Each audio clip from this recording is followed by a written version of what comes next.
Bismillahirrahmanirrahim. Assalamualaikum warahmatullahi wabarakatuh. Alhamdulillahi ala ihsani wa syukru lahu ala taufiqihi wa amtinani. Asyhadu an la ilaha illallah wahdahu la syarika lahu ta'ziman li sya'ni. Wa asyhadu anna Muhammadan abduhu wa rasuluhu da'ila ridwani.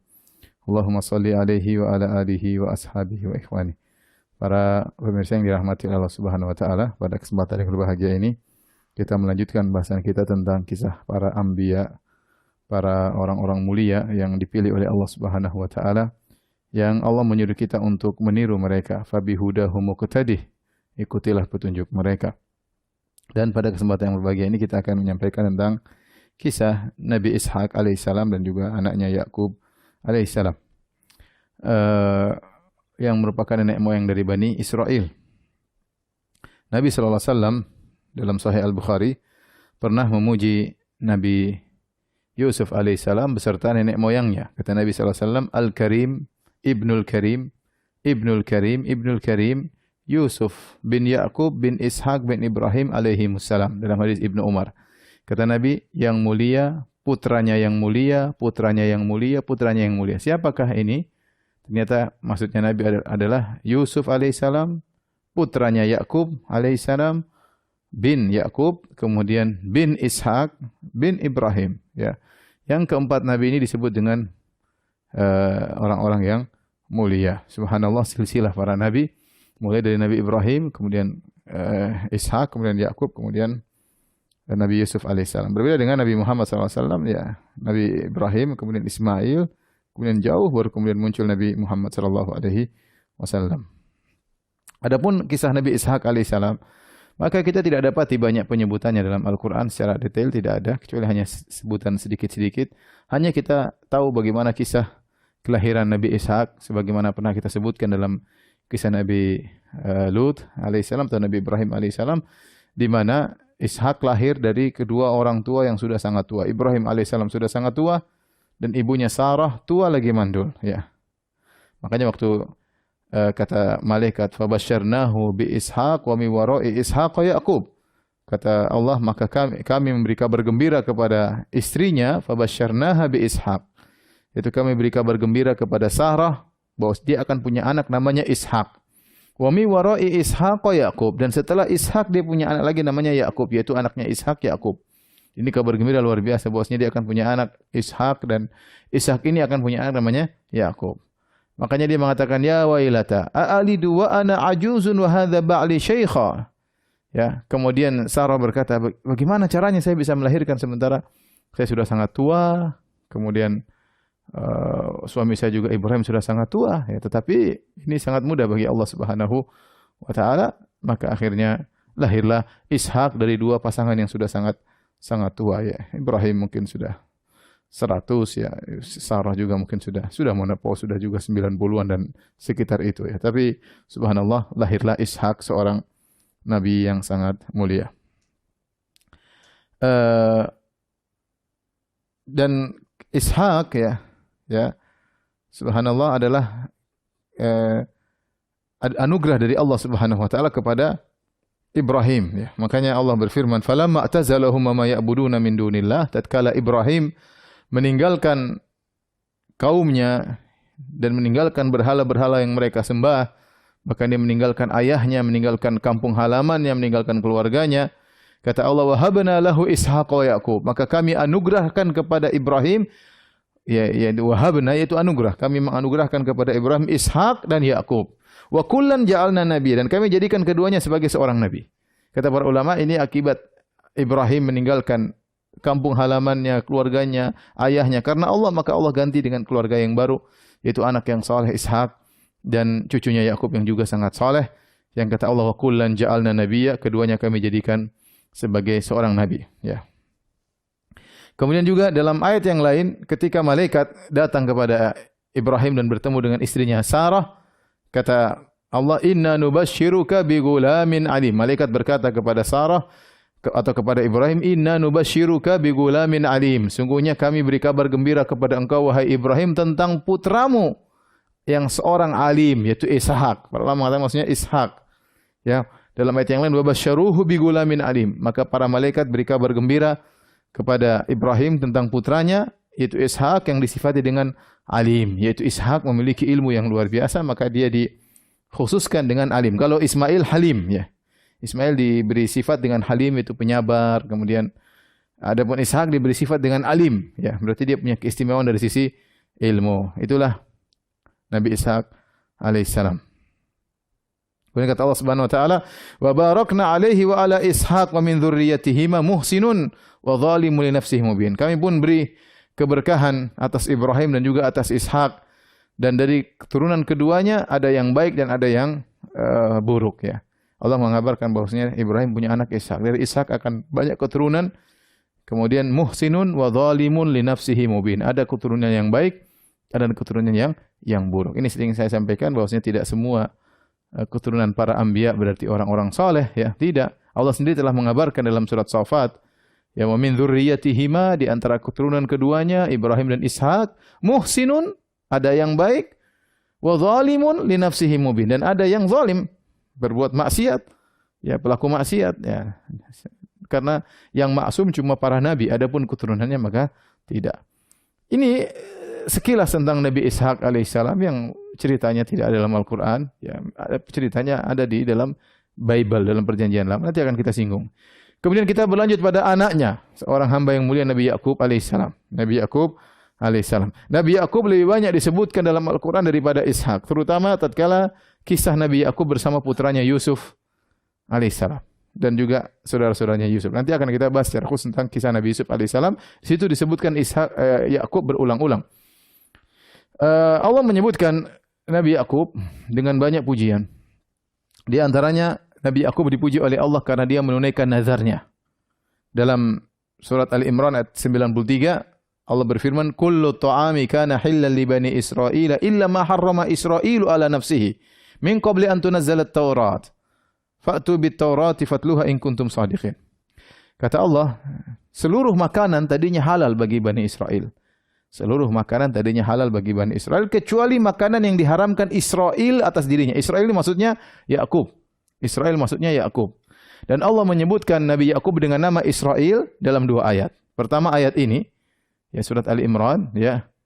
Kemudian ayat yang kedua dalam surat Maryam, ya, di mana Allah Subhanahu wa taala sebutkan juga dengan nama Israel, ya. Nanti akan kita sebutkan makna dari Israel.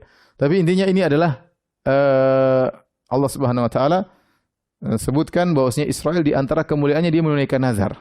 Jadi ayat ini turun bagaimana? Kata ahli tafsir di antaranya Syekh Abdurrahman bin Nasir As-Sa'di rahimahullahu taala, bahwasanya orang-orang Yahudi mereka mengingkari Nabi Isa. Orang Yahudi kan pengikut Yakub alaihissalam. Bani Israel itu anak-anaknya Yakub.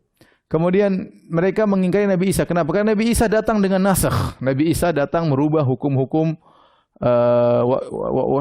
wahilla lakum ma hurrima alaikum. Aku menghalalkan bagi kalian wahai orang-orang Bani Israel yang dulu diharamkan bagi kalian. Mereka protes, kata mereka tidak ada, Taurat enggak bisa terima nasikh dan mansukh, enggak ada namanya mansukh. Sementara Isa bin Maryam datang ingin merubah isi Taurat, maka mereka tidak terima. Mereka tidak terima. Apalagi kemudian datang Nabi Muhammad SAW yang kemudian merubah secara total Taurat dan Injil.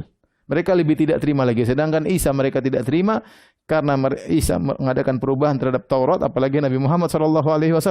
Oleh karena Allah bantah mereka. Kata Allah, lihatlah, kullu ta'ami kana halal li bani Israil illa ma harrama Israilu ala nafsihi. Dulu makanan halal semua bagi Bani Israel. Sebelum turun Taurat, ya. Karena Taurat datang turun kepada Nabi Musa alaihissalam. Sebelum datang Taurat, makanan halal semuanya.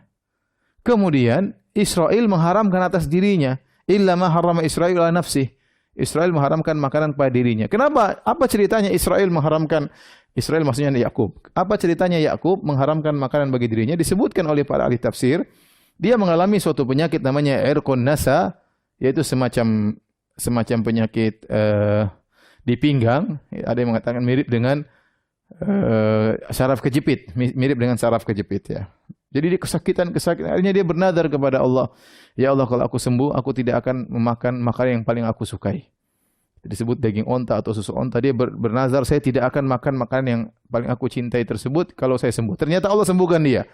Begitu Allah sembuhkan dari penyakitnya, maka dia pun menunaikan nazarnya. Dia menunaikan nazarnya, Allah puji di sini.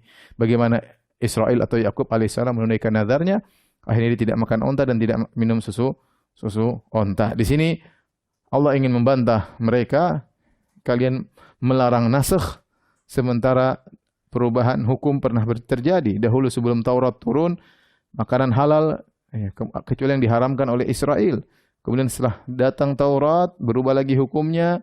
Kemudian ada pengharaman akibat perbuatan mereka, sebagian makanan diharamkan. Kemudian datang Nabi Isa alaihissalam menghalalkan apa yang diharamkan, dan ini mudah terjadi. Ini aturan Allah. Kemudian datang Muhammad sallallahu alaihi wasallam memberi aturan baru, enggak ada masalah.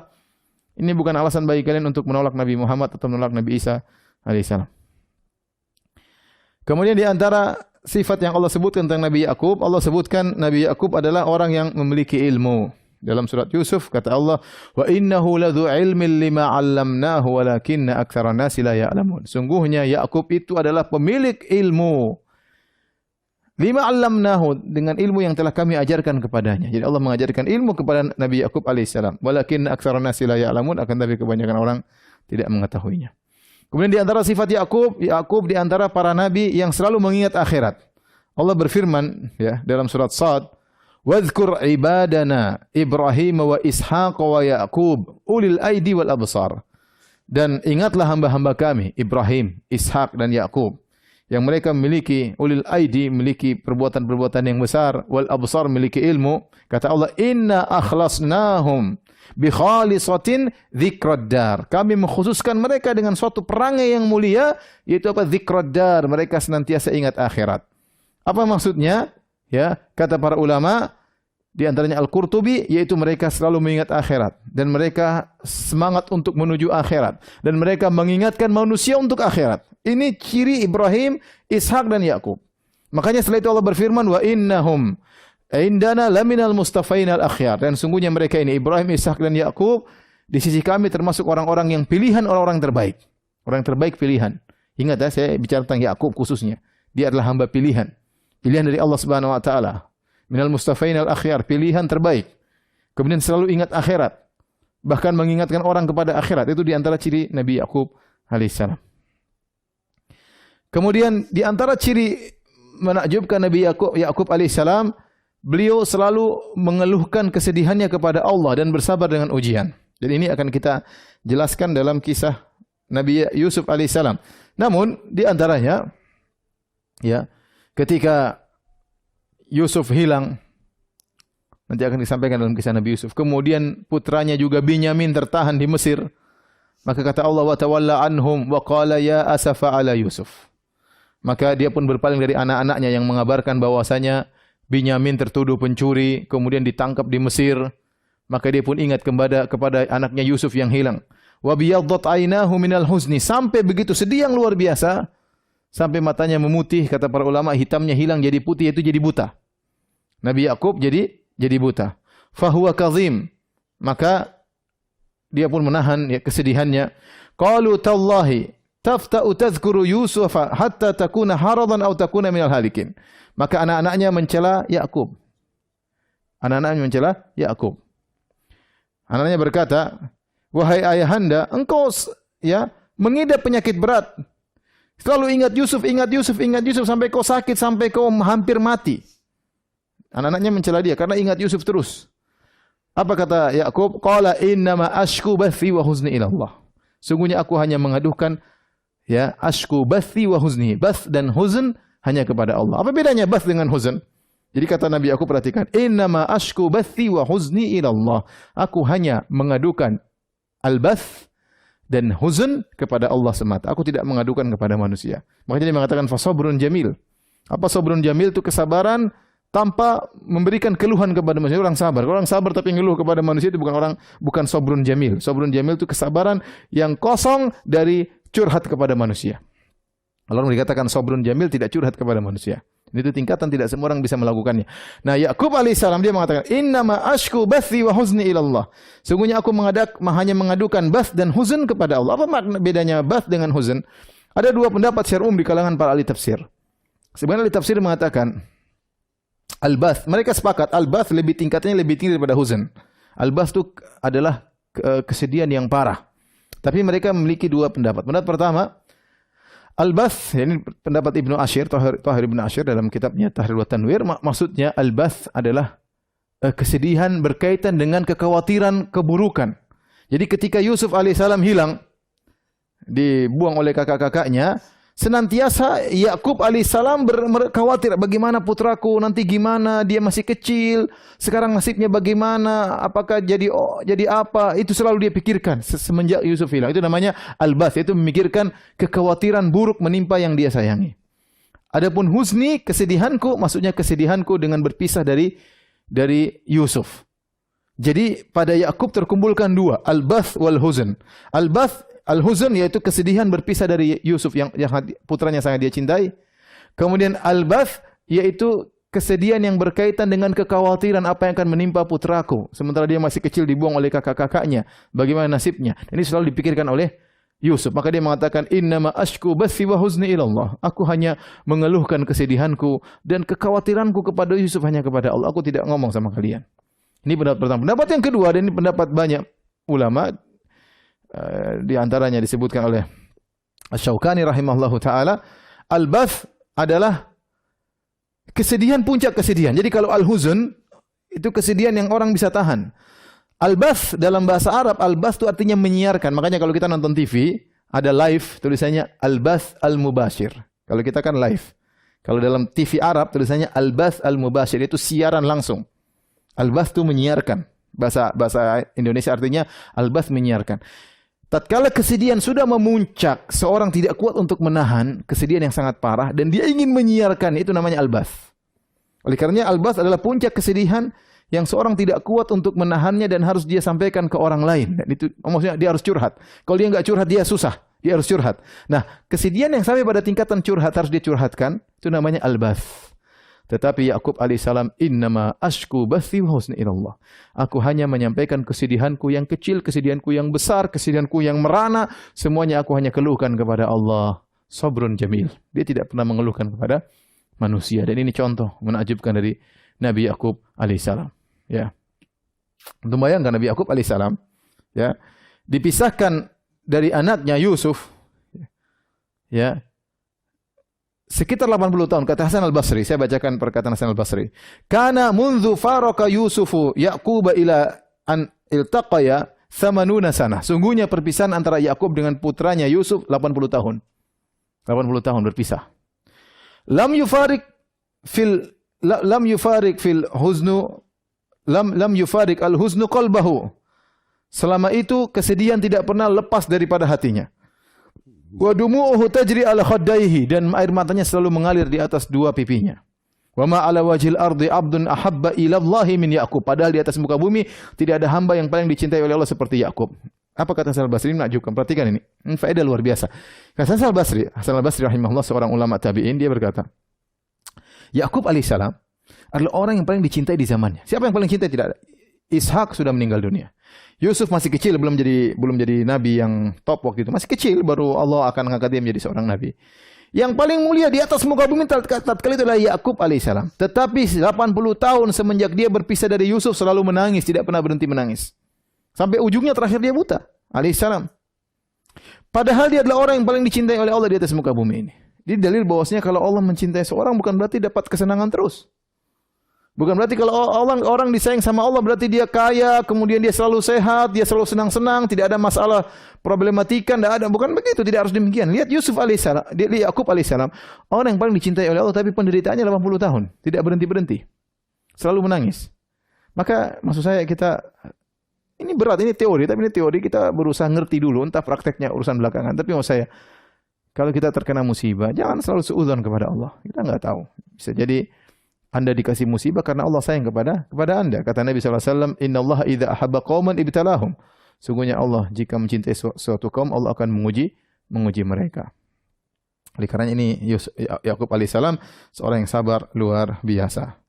Kemudian di antara sifat mulia Yakub alaihissalam, perhatian dia kepada anak-anaknya. Perhatian luar biasa. Saya akan sebutkan beberapa perhatian. Pertama, sabar dia terhadap anak-anaknya durhaka. Anaknya 12, nanti akan disebut. Anaknya 12 laki-laki, durhaka, kurang ajar. Yang tidak kurang ajar cuma Yusuf sama Binyamin. Yang 10 kompak untuk durhaka, ya, menipu bapaknya. Bapaknya Nabi mereka tipu. Nanti akan kita sampaikan dalam kisah Nabi Yusuf alaihissalam. Akhirnya Yusuf dibuang, lemparkan dalam sumur, dijual. Durhaka anak-anak ini. Bayangkan punya anak 10 durhaka semua. Ya. Tapi Nabi Yakub alaihissalam sabar. Yang kedua, Yakub alaihissalam memperingatkan bahaya hasad kepada anak-anaknya. Ini berapa bentuk perhatian Yusuf kepada anaknya. Seperti Yakub memperingatkan bahaya hasad kepada Yusuf. Waktu Yusuf mengatakan ya abati ini ahada asyara kaukaban wa syamsa wal qamara atum li sajidin. Wahai ayahanda, ya. Aku melihat ada 11 bintang, rembulan dan matahari sujud kepadaku. Apa kata Nabi Yakub alaihissalam? La takhsus ru'yaka ala ikhwatika fayakidu laka kaida. Wahai Yusuf, jangan kau ceritakan kepada saudara-saudaramu. Mereka akan buat makar kepadamu. Kenapa? Saudara-saudaramu hasad nanti. Jangan cerita. Jadi dia sayang kepada anaknya, jangan sampai cerita kepada kakak-kakak yang lain, nanti akan hasad. Bahaya hasad. Yang kedua juga ketika akhirnya Nabi Yakub menyuruh anak-anaknya untuk mencari Yusuf alaihissalam. Suruh pergi ke Mesir. Kata Nabi Yakub alaihissalam, "Ya baniya la tadkhulu min babin wahid, wadkhulu min abwabin mutafarriqah." Wahai anak-anakku, kalau kalian nanti pergi masuk ke kota Mesir, jangan kalian masuk satu pintu, berpisah-pisahlah, berpencarlah kalian. Kenapa kata para ulama? Rata-rata ulama mengatakan Yakub alaihissalam khawatir anaknya terkena ain. Kenapa mereka 11 orang, gagah-gagah badannya, kemudian bajunya beda dengan baju orang Mesir, ganteng-ganteng orangnya, akan menjadi pusat perhatian. Maka pisah-pisahlah, satu dari pintu sana, satu dari pintu sini. Dulu di Mesir ada beberapa gerbang untuk masuk. Ya. Ini nasihat kenapa? Agar jangan mereka terkena hasad. Ya. Atau jangan sampai mereka jadi pusat perhatian, kemudian ada para pencuri atau penyamun yang akan merampok mereka. Kemudian Nabi Yakub juga mengajarkan kepada anaknya untuk bertawakal. Setelah Nabi Yakub berkata, "La tadkhulu min babin wahid wa adkhulu min abwabin mutafarriqah wa ma ughni 'ankum min Allahi min syai'. Inil hukmu illa lillah. Alaihi tawakkaltu wa alaihi falyatawakkalul mutawakkilun." Perhatikan kata Nabi Yakub, "Wahai putra-putraku, kalian ingin ketemu pembesar di Mesir. Caranya bagaimana? Masuklah kalian ke Mesir, jangan bareng-bareng satu pintu, pergilah dengan pintu yang berbeda-beda. Kenapa kalau kalian masuk satu pintu rame-rame, bisa kalian dihalangi, bisa ada yang mencuri, ada yang merampok, bisa terkena ain, bisa akhirnya kalian tidak sampai pada sang pembesar yang baik yang ada di Mesir. Maka masuklah kalian dari pintu yang berbeda-beda. Tapi ingat, kata Nabi Yakub, "Mama ugni ankum minallahi syai'a." Mama ugni ankum minallahi min syai'. Aku tidak bisa. Ini sekedar ide, sekedar nasihat, tapi urusan Allah. Ini sekedar nasihat tapi keputusan di tangan Allah. Oleh karenanya, inil hukmu illa lillah. Keputusan di tangan Allah. Kalian sudah berusaha, kalau terjadi sesuatu ya bukan urusanku. Serahkan. Jadi serahkan kepada Allah. Alaihi tawakkaltu, aku bertawakal kepada Allah. Wa alaihi falyatawakkal mutawakkilun. Hendaknya orang-orang bertawakal kepada Allah. Jadi Yakub alaihissalam mengajarkan namanya tawakal yang benar adalah berusaha. Jangan masuk bareng-bareng, masuk berpisah-pisah. Tapi jangan sampai hatimu terikat kepada sebab tersebut. Karena keberhasilan hanyalah urusan Allah Subhanahu wa taala. Ini nasihat luar biasa dari Yakub kepada putra-putranya. Kemudian juga Yakub mengajarkan kepada anaknya itu tidak putus asa. Ya bani yadhhabu fatahassasu min Yusufa wa akhihi wa la tayasu min rahillah. Wahai anak-anakku, pergilah kalian carilah kabar tentang Yusuf dan saudaranya dan jangan kalian putus asa dari rahmat Allah. Jangan pernah putus asa, kata Nabi Yakub.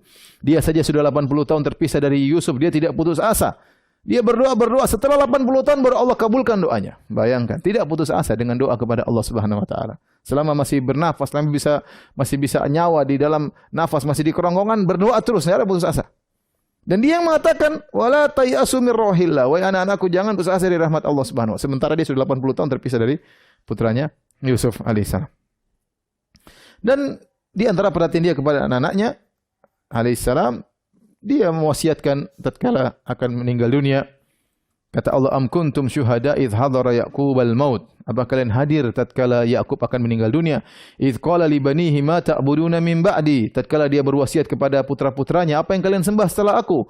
Qalu na'budu ilahaka wa ilaha abaika. Maka mereka berkata, kami menyembahmu, menyembah Tuhan bapakmu, ya, Ibrahim, Ismail dan Ishak, ilahan wahidah. Kami akan menyembah ya Tuhan nenek moyangmu, yaitu Tuhan yang esa. Wa nahnu lahu muslimun. Dan kami menyerahkan diri kepada Tuhan tersebut.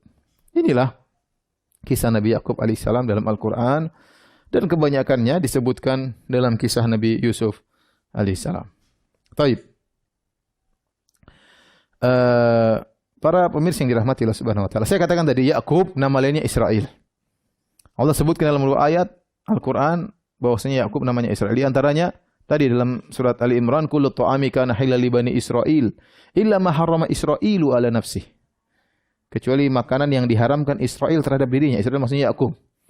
Yang kedua yaitu dalam surat Maryam kata Allah, ulaika alladziina an'ama Allahu 'alaihim minan nabiyyin min dzurriyyati Adam wa mimman hamalna ma'a Nuh wa min dzurriyyati Ibrahim wa Israil. Ya, dari keturunan Ibrahim dan Israel. Israel maksudnya Yakub. Yakub alaihissalam. Apa makna Israel? Israel maknanya adalah hamba Allah. Sama seperti Mikail, Jibril, Israfil ya. Il itu kata sebagian ulama, il maksudnya Allah secara bahasa Ibrani. Il artinya Allah. Israel artinya Abdullah. Kata mereka Jibril dari Gebrail dalam bahasa Ibrani artinya orang sosok yang kuat, yang sosok yang kuat itu malaikat yang sangat kuat. Jibril. Intinya maksudnya Allah Subhanahu wa taala. Jadi Israel maksudnya hamba Allah Subhanahu wa taala. Nah, bagaimana kisah Yakub alaihissalam? Kita tidak mendapat literatur dalam berita tentang Nabi Yakub yang detail dalam literatur Islam.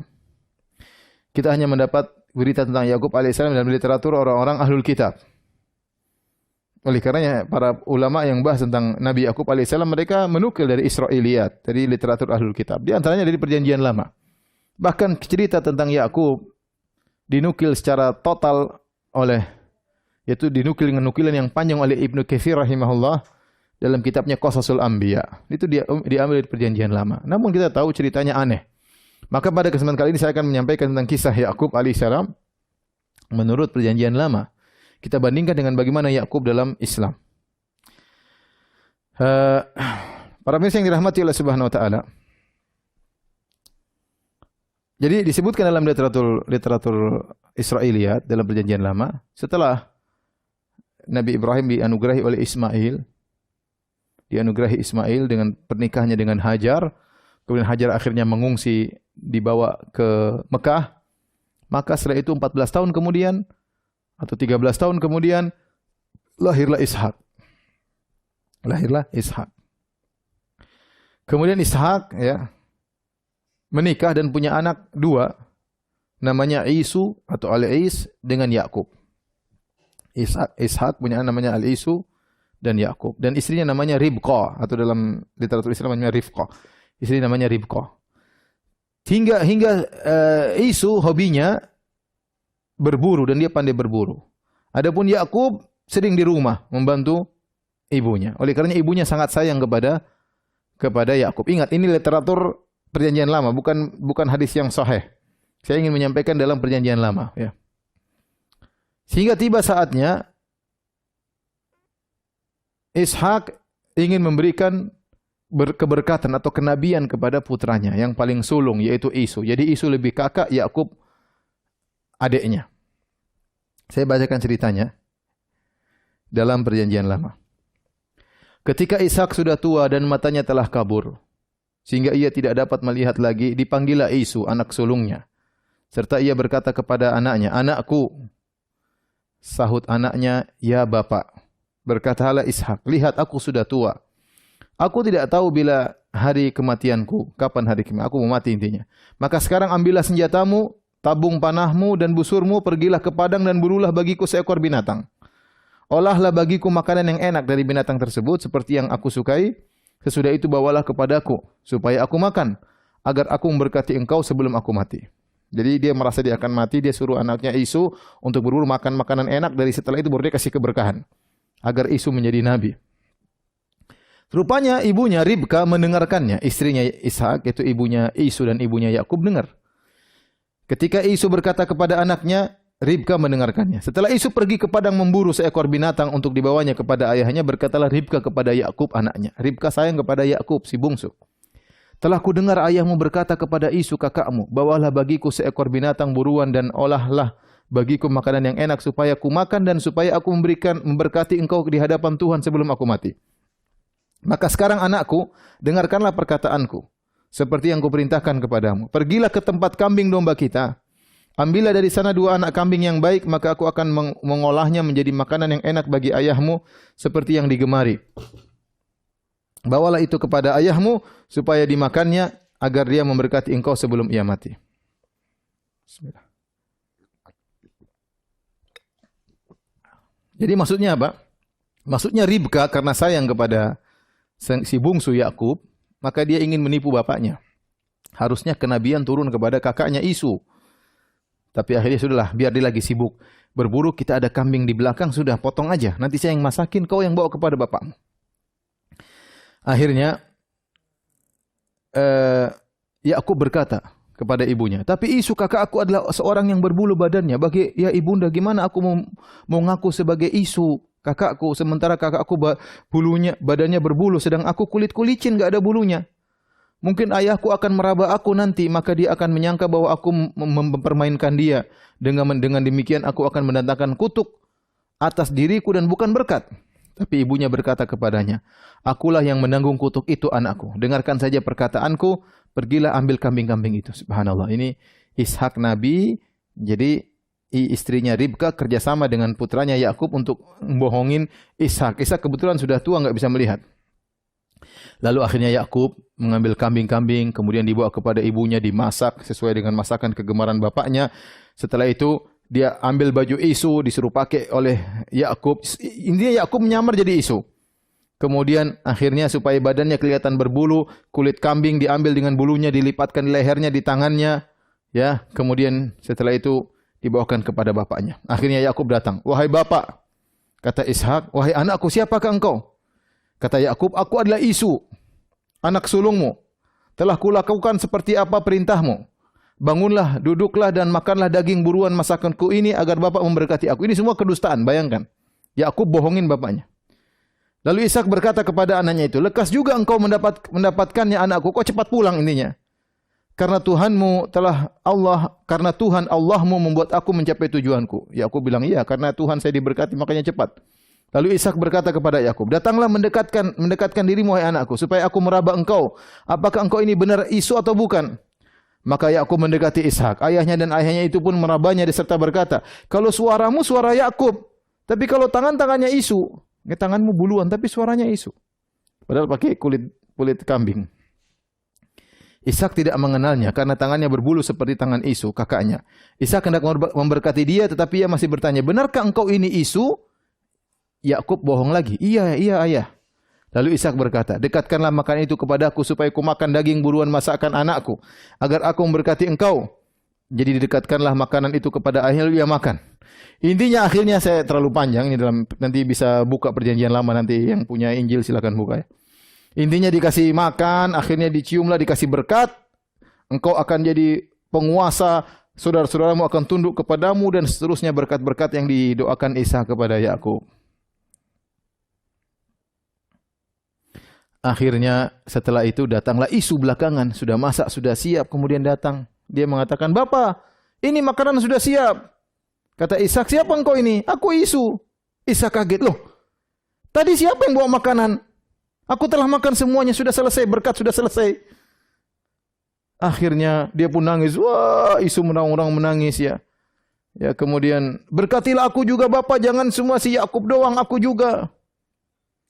Kata Ishak, ya, adikmu telah datang dengan tipu daya. Aku telah dibohongin oleh Yakub adikmu. Dia telah merampas berkat darimu.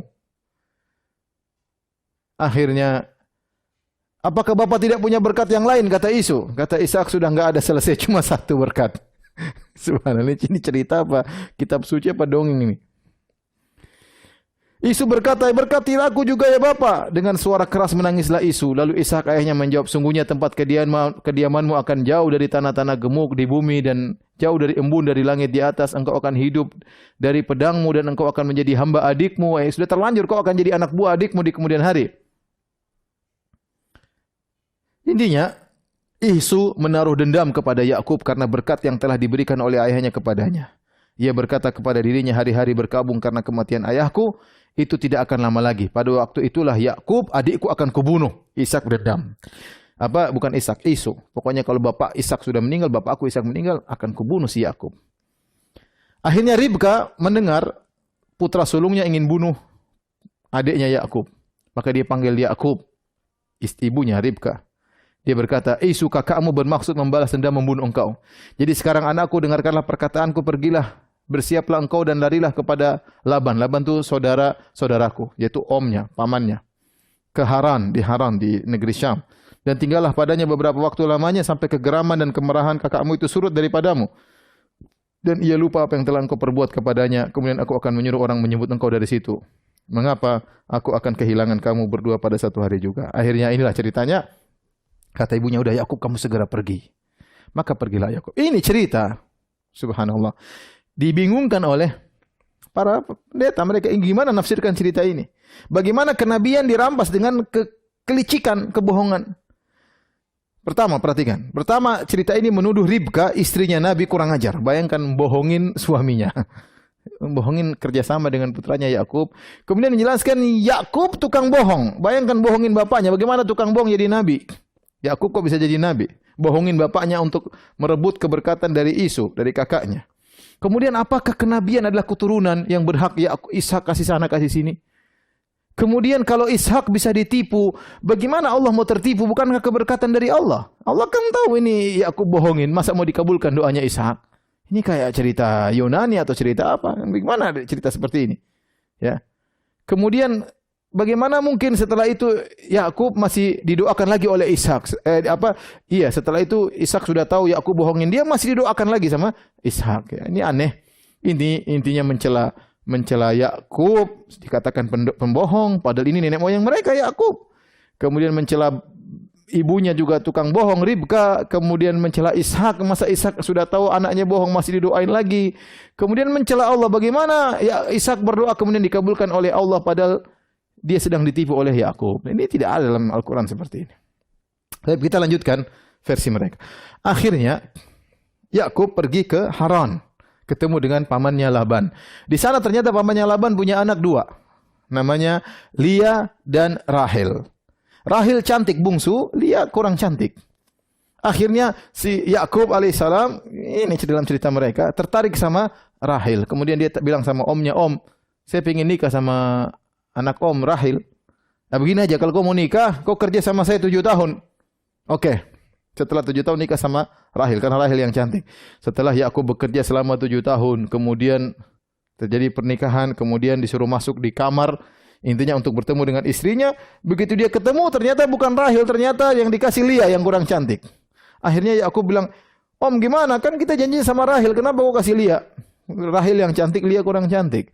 Apa kata omnya? Tidak, dalam adat kita enggak benar kalau adik nikah dulu sebelum kakak. Sudah kakaknya dulu. Kamu kerja lagi 7 tahun lagi supaya kamu dapat Rahel. Akhirnya Yakub kerja lagi selama 7 tahun untuk mendapat Rahel. Akhirnya dia nikahi kakak beradik. Ini menurut mereka ini dulu boleh menikah Lia dan Rahel. Akhirnya Lia punya budak namanya Zilfa, ya. Adapun Rahel punya budak namanya Bilha. Ketika menikah ternyata Lia punya anak. Akhirnya Rahel pun cemburu. Akhirnya Rahel menghadiahkan budaknya bernama Bilha kepada Yakub. Akhirnya Yakub nikahi punya anak. Akhirnya Lia pun cemburu, dia hadiahkan budaknya Zilfa kepada Yakub. Akhirnya punya anak juga. Akhirnya Yakub punya 4 istri, yaitu Lia, kemudian adiknya Rahel, kemudian budaknya Rahel yaitu Bilha, dan budaknya Lia yaitu Zilfa. Dan ini 4 dinikahi. Dari 4 ini punya anak 12. 12 anak ini disebut dengan Banu Israel. Adapun Rahel, inilah ibunya Binyamin dan Yusuf. Rahel ini ibunya Binyamin dan Yusuf. Adapun 3 yang lain punya anak 10. 10 sisanya dari 3 ibu tersebut. Saya bacakan ini dalam Perjanjian Lama, bisa dilihat dalam kitab Kejadian 35 ayat 23 sampai 27. Dari istri pertamanya Lia lahirlah anak bernama Ruben, Simon, Lawi, Yahuda, Isakhar dan Zebulon. Dari Rahel lahir Yusuf dan Binyamin. Dari Bilha lahirlah Dan dan Naftali. Dan dari Zilfa, Gad dan Aser. Inilah 12 anak dari Yakub, yang 12 anak disebut dengan Bani Israel. 2 di antaranya Benyamin dan Yusuf, ibunya Rahil. Sisanya nanti cemburu kepada Benyamin dan Yusuf. Akan kita sebut dalam kisah Nabi Yusuf alaihissalam. Baik, kita masih ada sedikit waktu. Di antara cerita yang aneh dalam Bible, dalam Perjanjian Lama, kisah judulnya Yakub bergulat melawan Allah. Bayangkan, Yakub bergulat melawan Allah. Jadi Yakub berkelahi lawan Tuhan.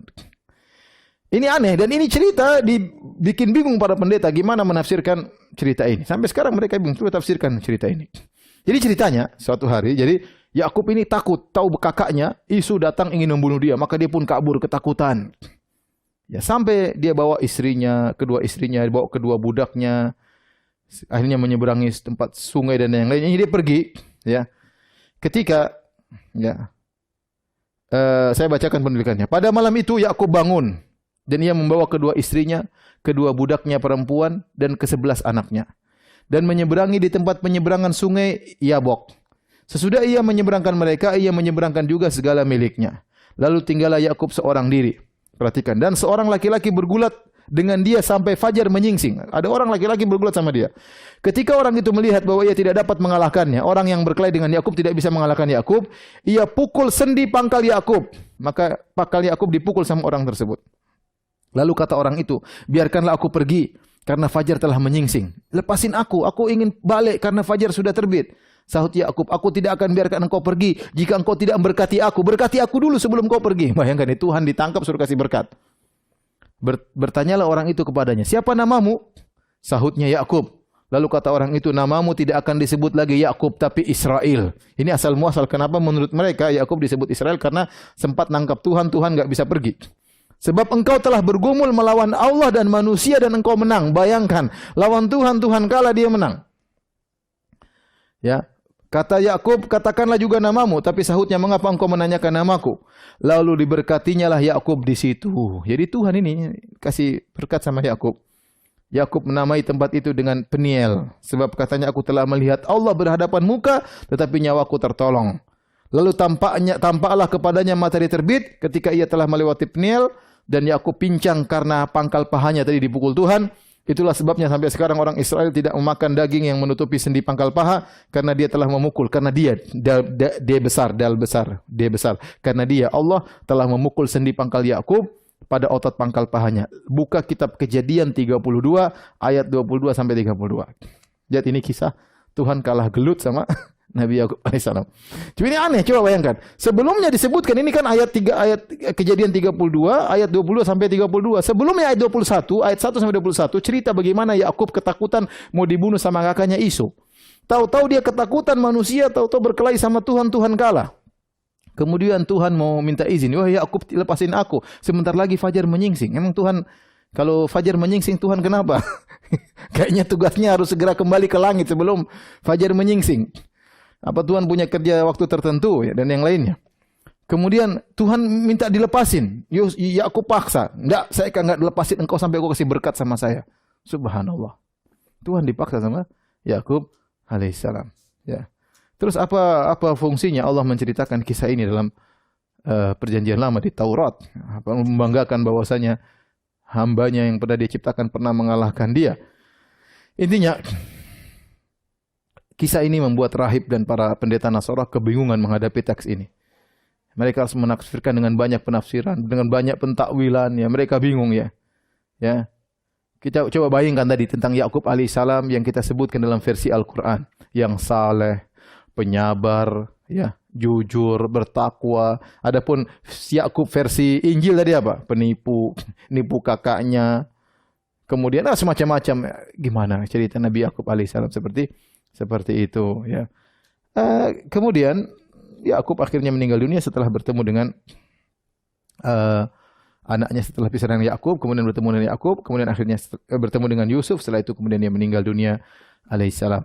Demikian saja para pemirsa yang dirahmati Allah Subhanahu wa taala, kisah tentang Nabi Yakub alaihissalam. Kita bersyukur dan memuji Allah Subhanahu wa taala atas anugerah Islam, anugerah kita membaca Al-Qur'an, anugerah kita mengetahui bagaimana kisah para anbiya, para nabi yang menakjubkan versi Islam. Sementara kita sedih melihat bagaimana kisah para nabi yang sudah saya sebutkan dari awal versi Bible. Mulai dari Nabi Adam, kisahnya aneh. Kemudian nabi-nabi yang lain juga, Nabi Lut, kemudian sekarang Nabi Yakub, ya. Dan demikian mereka akan menceritakan kisah-kisah para nabi dengan kisah-kisah yang aneh. Kita bersyukur bahwasanya kita di Islam ini bukti bahwasanya tuduhan mereka bahwasanya Muhammad hanya mencuplik daripada Taurat dan Injil itu tidak benar, karena Nabi Muhammad SAW adalah ummi, tidak bisa baca, tidak bisa tulis, dan kemudian ceritanya beda.